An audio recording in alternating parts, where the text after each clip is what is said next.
Olá você, telespectadora, olá você, telespectador da TV Cultura. A partir de agora você acompanha a Opinião Litoral, edição desta terça-feira, 3 de outubro. Você vai ter comentários, análises das notícias pelo advogado Roberto Mohamed. E a gente vai começar comentando duas notícias relativas à deputada estadual Solange Freitas. Numa delas, ela conseguiu e vão passar a funcionar ainda nesse mês de outubro em São Vicente, duas unidades móveis do Bom Prato, do restaurante Bom Prato. Tem unidades fixas, 8 na Baixada, já tem duas móveis, vão passar a funcionar mais duas. Ela anunciou isso, inclusive, aqui no Opinião Litoral, faz alguns meses. E a outra é que ela disse num podcast do portal G1 que ela sabe quem foi o mandante do atentado que ela sofreu em novembro de 2020, alguns dias antes do segundo turno da eleição para a Prefeitura de São Vicente. Mohamed, boa tarde. Boa tarde, Paulo. Eu vou usar 5 minutos do programa para fazer um esclarecimento sobre São Vicente, porque a gente está dando muito cartaz para quem não merece. No almoço que houve na Prefeitura de Santos, quando o ministro dos Portos esteve aqui, de novo... Silvio Costa. Eu até não sei por que ele foi convidado, mas ele estava lá. O ilustre prefeito de São Vicente entrou, eu estava na antessala, cumprimentou as pessoas que estavam comigo, eu estendi a mão para ele e ele me cumprimentou como se ele não me conhecesse. E aí eu, segurando a mão dele, falei para ele, vi fazer o programa aqui. Ele ia ser bem tratado, e ele perguntou, que programa? Sabe quando a pessoa acha que o melhor caminho é fingir que é débil mental? Mas eu entrei no jogo dele, mudei de assunto, mas a gente recebeu uma notícia legal agora, de que as crianças em São Vicente estão tendo biscoito e Nescau. Então, prefeito, o senhor finge que não sabe do que a gente está falando, mas deu certo, né? O senhor está preocupado. As duas unidades do Bom Prato, que ele provavelmente vai fazer filminho para fazer live no Instagram dele, que foram obtidas pela Solange Freitas, ela podia conseguir do mesmo jeito sem precisar ter feito o acordo fisiológico que ela fez. A minha decepção com a Solange é incalculável. É incrível como as pessoas entram na política e começam a ficar igual aos outros, quando a gente aposta que vai ser diferente. Não precisava ter pego 3 ou 4 secretarias num governo medíocre para fazer alguma coisa por São Vicente. A gente tem que manter cabeça erguida. Quem bota muito a mão no lixo sem luva acaba se contaminando. As unidades do Bom Prato foram conseguidas, seriam conseguidas de qualquer maneira e não precisava fazer acordo nenhum. Pode reparar que todo encanador, quando vai desentupir privada, ele bota a luva, para não se contaminar, porque não sabe o que tem lá dentro. Né, Solange? Agora, essa segunda notícia que você deu, Paulo, me causa espanto, porque ela me lembra o Clermont, em Cubatão, que dizia para todo mundo que sabia quem tinha mandado matar ele, mas nunca falou. Se sabe, denuncia, Solange. Não fica falando. Por isso que eu falo, pô, você tá ficando igual aos outros. E a gente apostava que você era diferente. É uma pena. O próprio prefeito de São Vicente, a gente achava que era alguma coisa nova. Mas é aquela pessoa nova e velha. Mas velha, extremamente velha, carcomida. Igualzinho que tem de pior na política. Eu só tenho uma coisa a dizer, muito triste que o povo de São Vicente tenha que ter isso na sua política local. Mohamed, hoje é um dia de caos em São Paulo, metrô, Companhia Paulista de Trens Metropolitanos e a Sabesp e até alguns funcionários do aeroporto terceirizado fazem greve. Uma greve contra a privatização, Paulo. Olha, E olha só as coisas que você caminhou. Congonhas é um aeroporto privado hoje. Estão fazendo greve contra o quê? Funcionários terceirizados. Estão fazendo greve contra o quê? Eles querem o direito de usar celular nas áreas que hoje são restritas. E não pode, tem que explicar por quê. Porque tem bandido trabalhando no aeroporto de Congonhas, tem bandido trabalhando no aeroporto de Cumbica. Os caras trocam bagagem, se comunicam. O que eles querem? O direito de cometer crime. Tem um monte de profissão que não pode usar celular. São profissões de áreas de trabalho restritas. Então não tem essa situação de greve. Para quê? Para postar foto no Instagram? Se houver uma emergência, toda empresa tem isso. Inclusive no aeroporto, seja ela terceirizada ou não. Se acontecer uma emergência em casa ou coisa assim, você liga para o setor do aeroporto de RH ou de emergência e pede para avisar o funcionário. Não tem sentido. Isso é greve para mandar todo mundo embora. Tem que ser todo mundo demitido, por justa causa. A mesma coisa em relação ao metrô. Tem uma curiosidade de pesquisar a média salarial do metrô. Eles estão em greve por causa de privatização, metade das linhas novas são privatizadas. Ao contrário do que o governador falou, não são a oitava maravilha do mundo. Eu já cansei de dizer aqui que a saída não é privatizar tudo, mas o metrô já passou dos limites. O metrô de São Paulo, o Sindicato dos Metroviários de São Paulo, é extensão do PCdoB, o que já é por si só um absurdo, quando um sindicato é braço de partido político. Sempre foi. Agora, greve por salário já não tem muito sentido. Imagina a greve contra a privatização, Paulo. Isso é uma piada.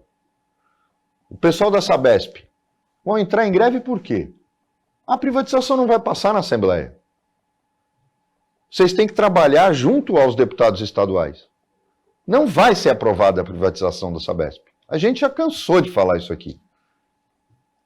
Quanto aos trens urbanos, se aplica a mesma coisa que eu falei. Greve contra a privatização, pela primeira vez eu vou poder falar isso. Governador, manda todo mundo embora. Esse tipo de greve é absolutamente ilegal, um desrespeito à população e sem sentido nenhum. Esse tipo de coisa tem que acabar no Brasil. Agora, a questão da greve da Sabesp, que é contra a privatização, a questão da greve da CPTM, tem linha privatizada da CPTM. O resultado não é bom. Demissões em massa, queda na qualidade pela Via Mobilidade, reconhecida pelos próprios diretores da concessionária da Via Mobilidade. Então, é um assunto que tem que ser discutido com bastante cuidado. Mas não é greve. Paulo, aí é que tá. Qual é a solução para discutir? Não é greve. Não é greve. Não é greve. É procurar o Ministério Público que cuida disso para que ele haja. Porque o concessionário de serviço público está sujeito à fiscalização do Ministério Público. É politicamente que tem que agir. A gente já cansou de dizer aqui, eu já falei, o governador acha que a solução para tudo é privatizar. Sabe o que eles fizeram com essas greves? Permitiram ao Tarcísio fazer um discurso surreal. Olha, tá vendo? Não vai ter greve nas linhas privatizadas do metrô, não vai ter greve nas linhas privatizadas da CPTM. Quer dizer, deram esse discurso para ele, que é um discurso que não se sustenta, porque a privatização não melhorou o serviço. Agora, a greve é a solução? Não, Paulo, é o último recurso, porque não tem nada a ver com a solução. Através da greve eu não vou chegar na solução. A solução é multar o concessionário, é ir para cima do concessionário, quebrar o concessionário, tirar ele de lá e fazer uma nova licitação. O problema é que o órgão onde isso deveria estar sendo discutido, que é a Assembleia Legislativa de São Paulo, é um ninho de corja. Várias corjas que não servem para absolutamente nada. É onde a gente fala, pessoas que a gente apostava, que foram eleitas, tinham que estar agora vendo isso. E não fazendo podcast. A greve da CPTM, a greve do metrô, a da Sabesp não afeta o dia a dia das pessoas, mas afeta duramente o dia a dia de quem não tem nada a ver com isso. É quem tem uma consulta médica marcada, quem tem o exame, quem tem uma prova na escola. As aulas no E quem usa o trem urbano para trabalhar, é quem trabalha na periferia de São Paulo, quer dizer, muito longe de onde... Então, isso não se faz. Isso, para mim, é criminoso. Muitas pessoas são microempreendedores individuais, dependem do dia do trabalho. Não é que não vai ser descontado, é que não vai ter renda. Realmente o metroviário ele deveria pensar 10 vezes antes de promover uma greve como essa, que institui o caos na cidade de São Paulo. A frota de ônibus foi reforçada com mais 200 ônibus, o rodízio de automóveis foi suspenso, mas são medidas que não atenuam 10% do impacto da greve dos metroviários e dos funcionários das linhas de trem. O Opinião volta depois do intervalo, é bem rapidinho, fica com a gente.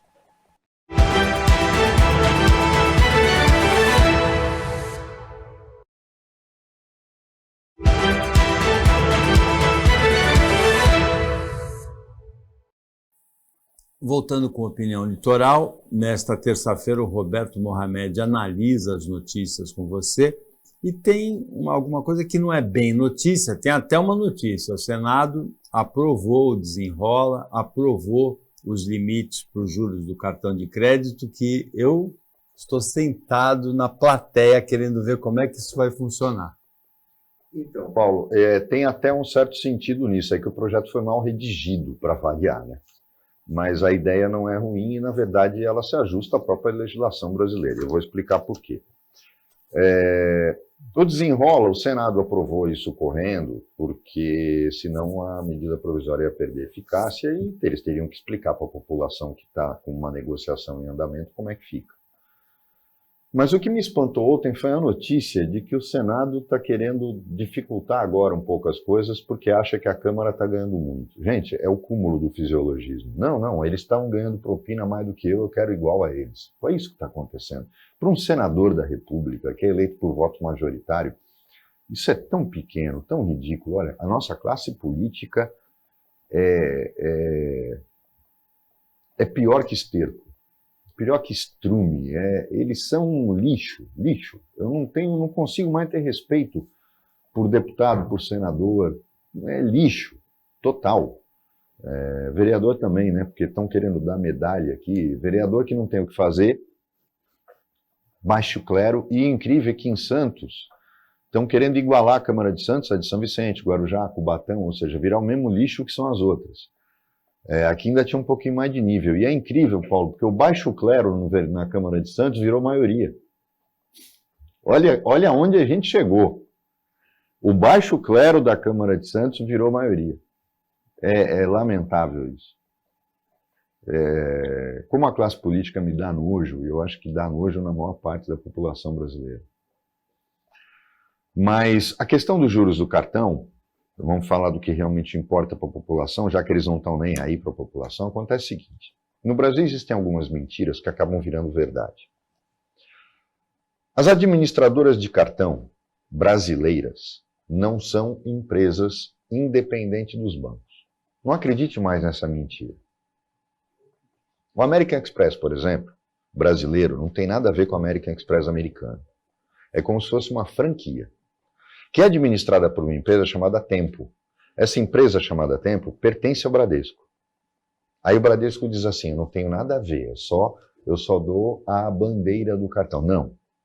O American Express no Brasil é do Bradesco, só que com uma outra empresa. Da mesma forma, os cartões Visa e Mastercard do Itaú, não, eles não são do banco, eles são da Visa e da Mastercard. Esquece, a Mastercard é uma empresa estrangeira, a Visa é uma empresa estrangeira, que dá os direitos de uso desta bandeira para uma empresa chamada Itaú Card, Banco Itaú Card. Que é de quem? É do Itaú. E assim acontece com todas. A Bradesco Cartões, que é uma empresa autônoma, tem o direito de usar as marcas Elo, Mastercard e Visa. Da mesma forma faz o Banco do Brasil e todas as outras. Então não se iludam nessa história. O Visa do Itaú não tem nada a ver com o Visa do Bradesco. Por quê? Porque o Visa do Itaú é administrado pelo Banco Itaú Card. A do Bradesco tirando o American Express, que ele criou uma empresa própria para isso, é pela Bradesco Cartões. Banco do Brasil, BB Cartões. É Orocard, o nome da empresa. Então não se iludam achando, não acreditem mais nessa história, porque banqueiro é mentiroso, né? Eu já falei aqui que banqueiro é a escória da humanidade. Porque isso vem desde o tempo que os bancos surgiram, há séculos atrás. Porque é alguém que que explora, não produz absolutamente nada e explora o trabalho dos outros, a riqueza dos outros, o suor dos outros. Isso é o banco. Só que aí vem a mentira clássica. No rotativo, o que eles fazem? Eles dizem para você que cobram 14% ao mês sobre o rotativo. Por quê? Porque eles vão buscar nos bancos o dinheiro e eles têm que pagar os juros, por isso eles cobram de você. Tá bom, vamos fazer uma conta rápida. Se um banco é dono da empresa que administra aquele cartão, se você não pagar, ele vai pegar um empréstimo no banco a qual ele mesmo pertence para cobrir o seu rotativo. Legal. Ele vai pagar 2% ao mês. Porque ele paga a taxa de grande cliente. 2,5%. O que esse projeto está falando? Tá bom. Você pagou 2,5% no banco, você vai poder cobrar 5% do cliente, não 14%. É simples a conta. É a mesma coisa que acontece com o cheque especial. É indecente os juros cobrados sobre o cheque especial, porque ele é do próprio banco. O banco nem a desculpa da administradora de cartão tem. Agora, o que parece é que a administradora de cartão quer que você acredite que ela pegou dinheiro no cheque especial, né? Então ela pagou 9 e está cobrando 14. Não. Ela faz uma operação de crédito de 30 dias, ou de dias com o banco, para cobrir o seu rotativo. Porque ele não é financeira. Até aí tudo bem. Então, se ele pagou 2,5% ao mês, ele pode cobrar de você 5%, ele já está ganhando 100% na operação. Não venham com o papinho do IOF, porque quem paga o IOF é o dono do cartão. Pode reparar que na sua fatura vai vir lá o IOF sobre o crédito rotativo. Então, vamos parar com essa mentira de que a administradora de cartão não é financeira. Primeiro porque quase todas elas oferecem empréstimos para o portador do cartão e também possibilitam o saque em dinheiro para o portador do cartão. A administradora de cartão de crédito é financeira. O problema é que o Banco do Brasil é indecente, o Banco Central do Brasil é indecente e não fiscaliza esse tipo de coisa. Finge que não está vendo esta mentira enorme que é contada e que deixam para lá. Este projeto que passou no Senado e que já tinha passado na Câmara só me preocupa numa coisa. Quando isso cair no STF ou no STJ, provavelmente primeiro vai para o STJ, porque não foi emenda constitucional, eles vão derrubar. E é isso que me preocupa. E vou dizer por que eles vão derrubar. Quem financia, quem patrocina todos esses congressos internacionais de juristas são os bancos. O que aconteceu na questão dos índices expurgados da poupança no julgamento do Supremo foi indecente. Foi indecente, porque obrigaram as pessoas a fazerem acordos, a aceitarem acordos, enquanto o processo ficou suspenso 2 anos. Aquilo foi indecente. Então, eu só tenho medo do que vai acontecer com esse projeto. O projeto, embora tenha alguns problemas de redação, é preciso que as pessoas entendam. O Senado e a Câmara não fixaram em 100% de juros ao ano. Não. Eles fixaram em 100% do custo efetivo do empréstimo que a administradora de cartão paga. Então, ela vai fixar a taxa dela em cima do que ela gasta fazendo esse empréstimo junto ao banco que é dono dela mesma. Tá? A gente finge que a historinha é essa, mas seria isso. E aí, eu acho muito difícil, juridicamente, contestar isso. Por quê? Porque o Código Civil proíbe a usura. Tanto que a agiotagem no Brasil é proibida, até hoje. O problema é que a gente vê a agiotagem praticada por bancos. Isso aí que é o grande problema. Mohamed, o PL, partido do presidente Jair Bolsonaro, partido do boy, Valdemar da Costa Neto, já pagou esse ano R$870 mil para o Bolsonaro, para Michele Bolsonaro, para o Braga Neto, que foi candidato a vice na chapa do Bolsonaro, e para mais 11 assessores.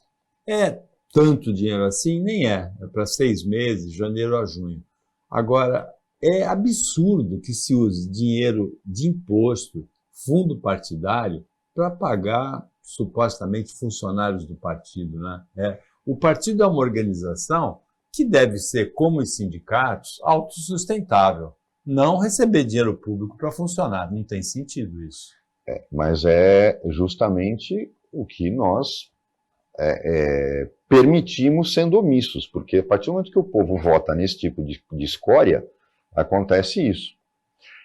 E vamos deixar claro, além deste gasto, tem o gasto da União, Paulo, porque o Bolsonaro tem direito a agentes federais para fazerem a segurança dele, e tem direito a assessores pagos pela União. E tem o salário de ex-presidente também. Né? Quer dizer, isso é deprimente. Isso é deprimente. Mas todos têm. Temer tem, Fernando Henrique tem, Dilma tem, a Dilma, o Collor tinha. Olhem só, eles foram empichados, mas mantinham esse privilégio, que para mim é inadmissível, porque no momento que você foi apeado do poder, você perde as prerrogativas do cargo. Mas isso não acontece. Então, são essas coisas. Agora, imagine o quanto isso é surpreendente, Paulo, num país em que um juiz, mas não, um juiz ele não tem esse tipo de benefício, mas, por exemplo, desembargadores e ministros de tribunais. Se eles forem condenados num processo funcional, a única pena que eles têm é a aposentadoria, o que para mim é indecente, né? Não é exoneração. Mas eles preservam com rendimentos. E as prerrogativas. Isso é que para mim, é o mais absurdo. Eles mantêm as prerrogativas do cargo. Isso para mim é indecente. Então, na verdade, o que acontece em relação ao PL usar dinheiro público, dinheiro do fundo partidário, que não se destina a isso, para pagar salário para Michele Bolsonaro, para o Jair Bolsonaro, para o Braga Neto, eu não entendo por que o Braga Neto. Ele era vice-presidente. Candidato a vice-presidente. Eu não consigo entender motivo para isso. Vai acontecer alguma coisa? Absolutamente nada. Isso aqui era motivo para cortar a verba do partido. Acabaram de aprovar no Congresso anistia para todas as multas que eles tomaram. Quer dizer, imagina se vai acontecer alguma coisa. Não vai acontecer nada. Opinião volta depois do intervalo bem rapidinho. Fica aí com a gente.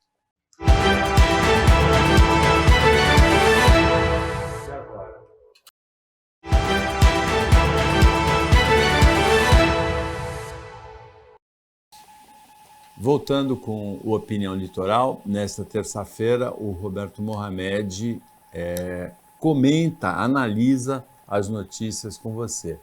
Uma dessas notícias é muito triste, é a morte de mais de 100 botos na Amazônia em função de uma seca que a região amazônica enfrenta nesse momento, Mohamed.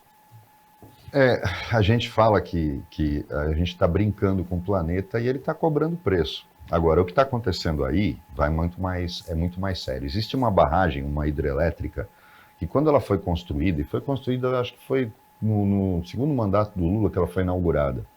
Eu não lembro qual é o nome não é Belo Monte, é uma outra. Quando fizeram a barragem, disseram que os ambientalistas reclamaram que ela iria causar sérios problemas para toda aquela região em volta, mas no sentido contrário, de que ia haver cheia, né? E aconteceu algumas vezes durante esse período. Agora, o mais incrível é que esta usina hidrelétrica acabou de parar a produção por falta de água. Você vê como a gente está fazendo as coisas sem sentido. E pode parecer bobagem para um ignorante como o Bolsonaro, por exemplo, ou para um espertalhão como o Ricardo Salles, quando era ministro do Meio Ambiente, mas quando você desmata a floresta, você desequilibra o ritmo da chuva. Porque você desequilibra o ritmo da evaporação da água dos rios, que vai voltar como chuva. O que está acontecendo na Amazônia mostra claramente que não adianta a gente só ficar pensando em bauxita, manganês, ouro ilegal. Porque ouro ilegal não provoca nada para nós. Não dá nada de dinheiro para nós. Só dá para o bandido que está lá garimpando ilegalmente. É preciso tomar uma providência urgente. É preciso fazer alguma coisa. A natureza está berrando. E se a gente não fizer nada, e também não adianta ficar fazendo só discurso político. É preciso fazer efetivamente alguma coisa. Muito pouca gente fala, porque foi considerado uma obra eleitoreira e que acabou nunca ficando pronta, mas porque ela foi superfaturada. A transposição de águas do Rio São Francisco mostrou claramente que o homem tem tecnologia para corrigir determinados problemas em relação à natureza.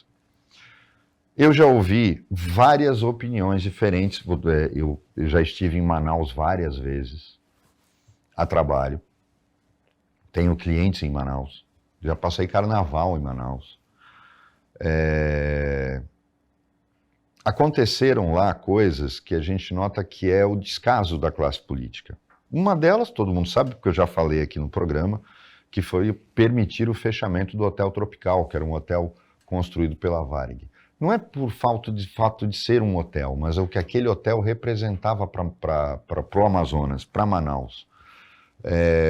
Permitiram que um símbolo da cidade fosse fechado.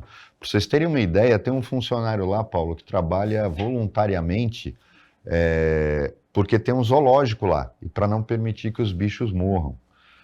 É uma coisa inacreditável. Quem teve a chance de conhecer aquele hotel, em qualquer das fases dele, sabe do que eu estou falando. E a segunda é que eu já ouvi muita gente falando que o desassoreamento de alguns braços do Rio Negro, do Xingu e do próprio Amazonas poderia facilitar o problema nessas áreas onde o rio baixou muito.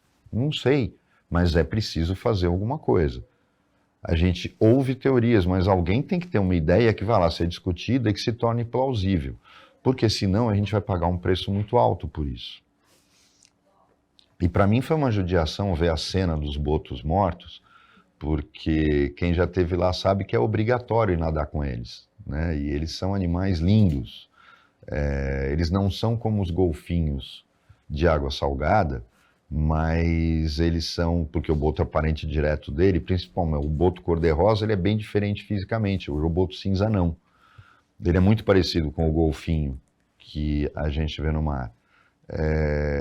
E dói no coração quando você vê a cena deles mortos desse jeito por falta de água. Então, é preciso fazer alguma coisa, mas é preciso fazer alguma coisa urgente. Não é só discurso na ONU, não é só discurso na Europa, é fazer alguma coisa urgente para que a coisa mude. Agora, a gente está pagando o preço do que nós fizemos ao planeta, e o custo maior é desses ignorantes que são negacionistas e que se ficam falando o tempo todo que o aquecimento global é uma lenda. Agora, se faltou água no Amazonas, sobrou água no Rio de Janeiro. Infelizmente, algumas ruas do Rio de Janeiro se transformaram em rios na noite de ontem, na madrugada de hoje, com danos sérios, embora não tenha sido contabilizada nenhuma morte. O caos urbano nas grandes cidades brasileiras, hoje é caos em São Paulo pela greve do metrô. A gente tem tido caos nas estradas, né? Congestionamentos de 4, 5 horas nos finais de semana, inclusive aqui no sistema Anchieta Imigrantes, violência desenfreada, mortes por conta da chuva. Alguma coisa muito errada acontece no Brasil. A gente está passando. Ontem o Flávio Dino deu uma entrevista, eu notei claramente que ele estava lavando as mãos, porque o que ele anunciou em relação ao Rio e à Bahia é uma piada. Eu concordo com ele que intervenção não é uma coisa fácil, ela está prevista na Constituição e é em casos extremos. Mas é preciso fazer alguma coisa. E a Baixada Santista ontem na Globo News, acho que foi citado umas 15 vezes. Eu lamentei porque a Rosana Cerqueira, que é daqui de Santos, foi minha colega de classe na Faculdade de Jornalismo da Unisantos, ela falou umas impropriedades em relação, nos comentários dela do Em Pauta. Mas ela é muito boa, fico muito feliz dela estar agora entre os jornalistas que ficam ali naquele time que faz os comentários, mas tem algumas impropriedades. Eu concordo que a Operação Escudo cometeu erros, mas dizer que ela foi uma operação que não serviu para nada ou que ela não toca na ferida, não. Quando você sufoca o crime com uma operação abafa, você faz. O problema é a continuidade. Ela tinha que ter tido continuidade. E aí entra a Polícia Técnica, a Polícia Civil, entra a capacidade do Ministério Público de investigar. Isso realmente, ela tem toda a razão. A Operação Escudo só não resolve. A PM não é para isso. A PM não é para investigar, não é para o dia seguinte. Já o Camarote, o Gerson Camarote falou de uma coisa que é verdade. Quando houve aquela operação no Rio de Janeiro de invasão das favelas, Paulo, que criaram as unidades de polícia pacificadora e houve participação das Forças Armadas, o plano era perfeito. Só esqueceram de uma coisa. Quando você finca o pé numa comunidade, você tem todo um aparato que tem que vir junto. E não foi. Colocaram a polícia pacificadora lá e não fizeram escola, não fizeram pronto-socorro, não deram rede de proteção social para as pessoas, porque naquela hora em que você coloca a polícia pacificadora, se aquela comunidade tivesse sido objeto de um trabalho intensivo de Estado e município, entrando na favela e cercando a favela com uma rede de proteção social, você teria tido resultado.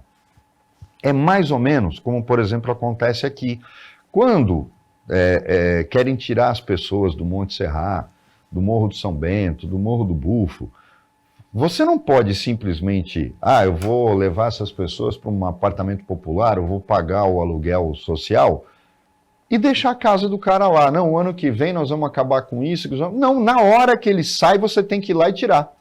Senão alguém vai... Não, ele mesmo. Por quê? Pasmem. A Coab permite que 6 meses depois de você ter sido colocado numa casa popular, Paulo, você venda. Em primeiro lugar, não pode vender porque é subsidiado. Você vê que a própria normativa permite a corrupção. Porque tem gente da própria empresa facilitando o jogo. Eu pego a casa, vendo e volto para o mesmo lugar onde eu estava antes. Com a conivência do poder público.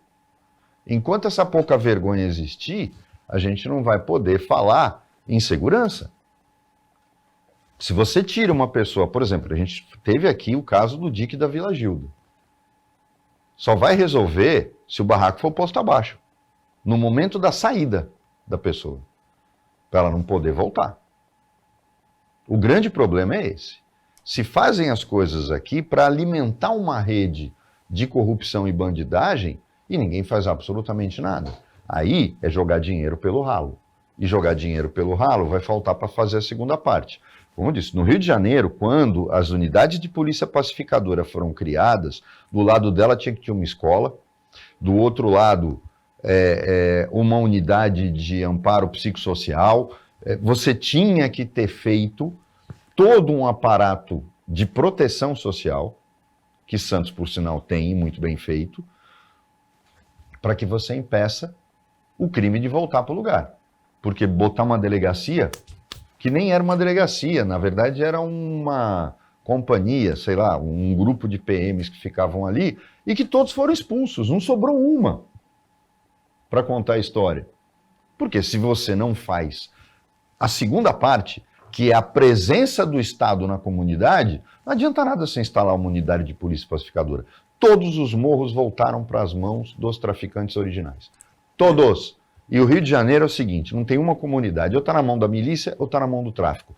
Não tem mais. O Rio de Janeiro, é um caso perdido? Não é, e aquela operação daquela época mostrou que não é um caso perdido. Mas não dá para fazer desse jeito. Mohamed, para terminar, uma repórter da TV Interrio, da Globo, do Rio de Janeiro, foi assediada ao vivo. Um homem tentou beijar a repórter à força, nós temos imagens. Não foi. Foi um babaca que às vezes eu acho também que se dá uma conotação diferente. Isso aqui é um Zé Mané que estava passando atrás e que fez essa gracinha. Eu acho que tem que se diferenciar assédio de atos ignorantes, de gracinha mal feita. Não é tudo que é assédio. Desculpem se eu estou sendo politicamente incorreto, mas para mim não é assédio. Isso aí é uma versão do chauzinho atrás, de ficar pulando atrás da repórter e tal. Ele faz, olha, ele não agarra ela, desculpem. A gente está vivendo num momento em que tudo é assédio, tudo não pode, tudo é motivo para você vitimizar as pessoas. Isso para mim não é assédio. Foi uma gracinha de um telespectador, ele sequer quase toca nela. Não pode? O repórter está lá, não tem segurança, está fazendo. Ele fez aquilo que é, como os que ficam pulando atrás. É diferente de alguém, como aconteceu na Copa do Mundo, em que o cara pegou na repórter, quis forçar. Falou, nesse caso não. Então, aí, você vê, é uma idiotice que acaba se tornando, que o cara queria era isso, aparecer na televisão. Aí já tudo agora é assédio, tudo olha que grave, eu não vejo. Uma boa resolução contra esse tipo de coisa é justamente não dar a divulgação, como foi feito com o streaking, lembra? As pessoas que andavam peladas em jogo de futebol, é só não divulgar, partida de tênis. Porque o que eles querem é a divulgação. E aí você não dá, mas transformaram isso, nossa, um assédio. Isso não foi assédio, gente. Isso não foi assédio, foi um cara querendo ser engraçadinho. É uma brincadeira de mau gosto? É uma brincadeira de mau gosto. Brincadeira de mau gosto é uma coisa, assédio é outra. Completamente diferente. A gente tem que parar de dramatizar tudo e de transformar qualquer coisa em motivo para virar comentário. Aí eu questionei aqui. Quando atiraram dentro da favela em Paraty do baixista do Traje a Rigor, eu não vi ninguém falando de violência. É porque foram os traficantes, né? E a maior parte dos atores e os artistas é clientela deles, né? Com esse factoide, nós chegamos ao final do Opinião Litoral desta terça-feira, agradecendo ao Roberto Mohamed a qualidade dos comentários, o trabalho da equipe técnica e de jornalismo do Sistema Costa Norte, e agradecendo a você que acompanhou a gente mais essa edição. Até amanhã, nesse mesmo horário, depois do Jornal Litoral, e uma ótima terça-feira para você que você merece.